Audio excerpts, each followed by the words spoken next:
Welcome back. I'm Tiffany Meyer. A Senate Subcommittee today heard witness testimony on allegations of large-scale fraud in Minnesota's social service programs. NTD's Arlene Richards has some of the highlights.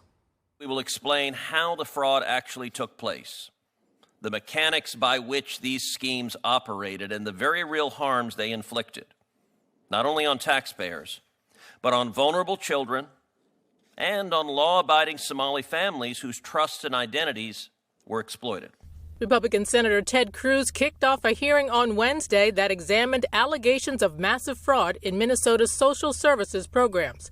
He partially blamed Minnesota Democrats for what he called deliberately turning a blind eye. A federal probe into the alleged fraud was triggered after 23-year-old independent journalist Nick Shirley published a report saying that multiple daycare centers in Minneapolis, run by members of the Somali community, were fraudulently collecting millions in government aid. So I know Minneapolis very well, most notably the enormous number of child care facilities that had opened up.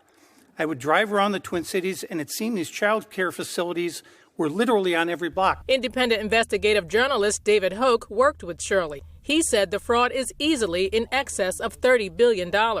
Public affairs activist Robert Weissman said there was no evidence to support that estimate. Unfortunately, the reality is the Trump administration is systematically dismantling the anti-fraud programs of the federal government. Meanwhile, Hoke said the way to fix this is for the federal government to go into Minnesota agencies and arrest those who commit fraud. Democratic Senator Sheldon Whitehouse criticized the hearing for not addressing the federal deployment of ICE agents in the state, which he called an occupation in which 2 American citizens have died. Arlene Richards, NTD News.